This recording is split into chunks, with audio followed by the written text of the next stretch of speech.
दुनिया में ऐसी बहुत सी अनदेखी ताकतें हैं जो होती तो हैं मगर हमें नज़र नहीं आती, लेकिन कभी कभार ये हमें अपने होने का एहसास दिलाती हैं और तब हम चाहते हुए भी इनको इग्नोर नहीं कर पाते।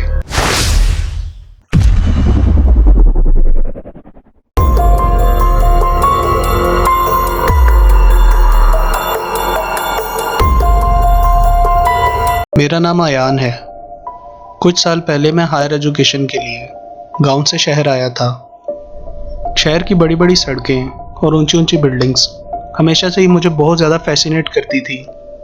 मेरा एडमिशन इंजीनियरिंग यूनिवर्सिटी में हुआ था, जहां पढ़ना हमेशा से ही मेरा ख्वाब था। यूनिवर्सिटी से थोड़ा फासले पर ही एक बॉयज़ हॉस्टल था जिसके 3 फ्लोर थे। मैं उस हॉस्टल में गया तो रजिस्ट्रार ने मुझे बताया कि यहाँ कोई कमरा खाली नहीं है। मैंने उसे अपनी प्रॉब्लम बताई कि मैं बहुत दूर से आया हूँ और मेरे पास रहने के लिए कोई जगह नहीं है। मेरे बहुत इंसिस्ट करने पर उसने कहा कि मैं तुम्हें 3rd फ्लोर पर एक रूम अलॉट कर देता हूँ, लेकिन तुम उस फ्लोर पे अपने कमरे में ही रहा करना और बाहर ना फिरना। मैंने उसका शुक्रिया अदा किया और 3rd फ्लोर की तरफ चल पड़ा। मैं ऊपर पहुंचा तो वहाँ सभी कमरों के दरवाजे बंद थे और एकदम खामोशी थी। यूं लग रहा था जैसे यहाँ कोई भी ना रहता हो।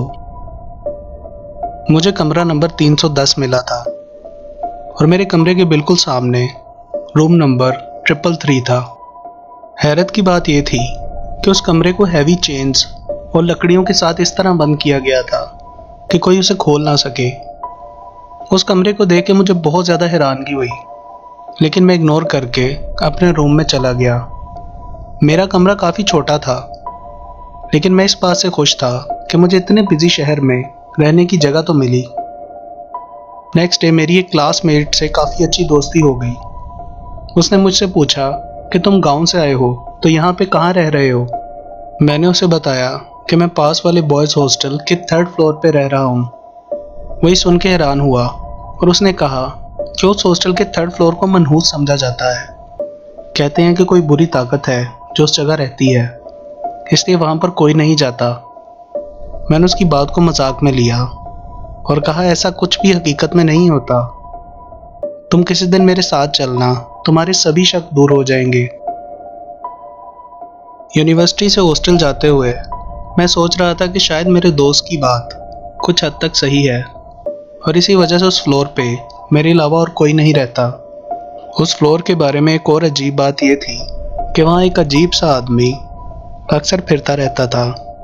उस दिन मैंने उससे पूछा कि तुम यहाँ क्या करते हो, तो उसने कहा कि मैं यहाँ की निगरानी करता हूँ। ये कहकर वो वहाँ से चला गया। रात को जब मैं यूनिवर्सिटी की असाइनमेंट पे काम कर रहा था तो मुझे अजीब सी आवाज़ सुनाई दी।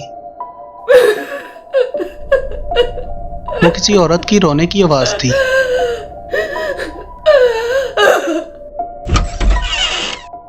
मैंने बाहर निकल के देखा तो बाहर कोई भी नहीं था और वो आवाज़ भी बंद हो चुकी थी। मैंने सोचा शायद सीनियर्स मेरी रैगिंग कर रहे हैं, सो मैं इग्नोर करके अंदर चला गया और अपना काम करने लगा। अगली रात मुझे दोबारा वही रोने की आवाज़ सुनाई दी।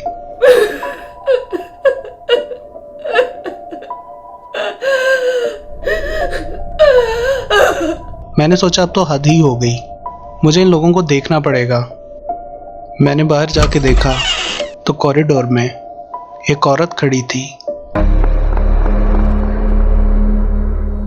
उसका चेहरा बालों से ढका हुआ था और उसने एक वाइट कलर का फ्रॉक पहना हुआ था जो यूजुअली पुराने ज़माने में पेशेंट्स को पहनाया जाता था। और देखते ही देखते वो मेरी नज़रों के सामने से गायब हो गई और फिर से वही रोने की आवाज़ सुनाई देने लगी। वो आवाज़ उसी रूम नंबर 333 से आ रही थी। उस आवाज़ ने मेरे दिमाग पे काबू कर लिया था।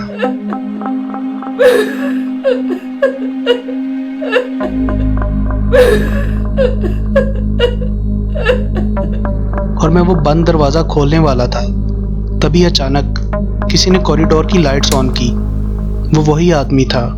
उसने मुझे कहा कि तुम ये क्या कर रहे हो। मैंने कहा कि मुझे किसी के रोने की आवाज़ आ रही थी। उसने कहा, क्या तुम भी मेरी तरह ये आवाज़ें सुन सकते हो? मैंने कहा, हाँ ऑब्वियसली, लेकिन ये किसकी आवाज़ है? उसने बताया कि बहुत साल पहले इस हॉस्टल की जगह एक मेंटल अजाइलम हुआ करता था और इस रूम 333 में एक मेंटल पेशेंट रहती थी। जो भी उसकी तरफ देखता वो उसकी आंखें निकाल दिया करती थी।